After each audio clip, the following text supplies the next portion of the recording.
ان کے لب رنگی کی نچھاور تھی کہ جس نے سوال ہے کامل حسین کا. سوال گمبھیر ہے. پوچھنا چاہتے ہیں کیا باتھ روم میں میاں بیوی ایک ساتھ غسل کرنا دونوں کو جائز ہے؟ کیا باتھ روم میں جمع کرنا جائز ہے؟ یعنی باتھ روم میں ہم بستری کرنا جائز ہے یا باتھ روم کے اندر میاں بیوی ایک ساتھ غسل کر سکتے ہیں؟ اصل میں اس کے بارے میں نے ایک پہلے ویڈیو بنا دی ہے ہم بستری کے بارے میں. بہت سارے سوال اور بہت سارے غلط فہمیاں عوام کی اس ویڈیو کے اندر میں نے جواب دے دیا ہے. آپ اس کو آسانی سے سرچ کر کے دیکھیں. اس کے اندر آپ ٹائپ کریں سکندر وارسی اباؤٹ ہم بستری کے بارے میں سوال جواب، تو آپ کو وہ ویڈیو مل جائے گی. اس کے اندر بہت سارے سوال جواب موجود ہوں گے. اب رہا یہ کہ دونوں کو کیا ایک ساتھ غسل کرنا چاہیے، تو شوہر بیوی ہیں اگر باتھ روم میں ایک ساتھ غسل کریں گے تو اس میں شریعت یعنی شرعی طور سے کوئی خرابی نہیں ہے، مگر دونوں کو بہتر یہ ہے کہ ستر کا خیال رکھا جائے. یعنی ستر جو ہے اس کو ڈھانپنے کے بعد ہی وہ غسل کرے. مرد بھی اور عورت بھی تو ایک ساتھ غسل کر سکتے ہیں. دوسرا آپ نے یہ پوچھا کہ اس کے اندر اگر بالفرض وہ دونوں جمع کرنا چاہیں غسل خانے میں تو ہم بستری بھی کر سکتے ہیں. تو شرعی طور سے جائز تو یہ بھی ہے کہ ہم بستری جو ہے کی جا سکتی ہے غسل خانے میں بھی، لیکن اس کے دوسرے نقصانات بہت زیادہ ہیں جس کے بارے میں اس ویڈیو میں بتا کہ جسم پر ایسے وقت میں پانی ڈالنا اپنے جسم پہ یا بیوی کے جسم پہ فوراً ہم بستری کے بعد، یہ جو ہے طبی اعتبار سے بالکل درست نہیں ہے. اس سے بخار ہونے کا خطرہ رہتا ہے اور وہ بخار ایسا ہوتا ہے کہ وہ ہمیشہ بنا رہتا ہے، وہ جلدی جاتا نہیں، اور جسمانی کمزوری سے بہت ہوتی ہے.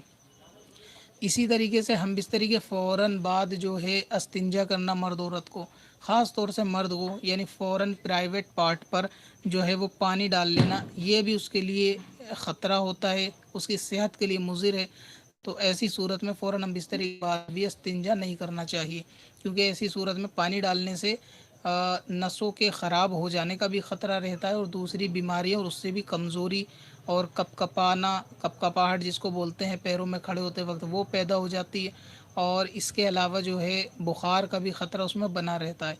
تو کیونکہ ہم بستری کے فوراً بعد جو ہے وہ جسم کا جو تاپمان ہوتا ہے وہ زیادہ گرم ہوتا ہے، تو ایسی صورت میں اگر فوری طور سے ٹھنڈا پانی ڈالا جائے گا تو اس کے نقصان زیادہ سامنے ہوں گے. بہرحال اگر ایک ساتھ نہانا چاہیں تو نہا سکتے ہیں، لیکن ہم بستری سے ایسی جگہ پہ پرہیز کرنا چاہیے کہ جہاں ہم بستری پانی میں ہو یا پانی کے ساتھ ہو یا ہم بستری کے فوراً بعد پانی کا اثر آیا جائے، تو ایسی جگہ یا ایسی چیزوں سے جو ہے وہ بچنا چاہیے.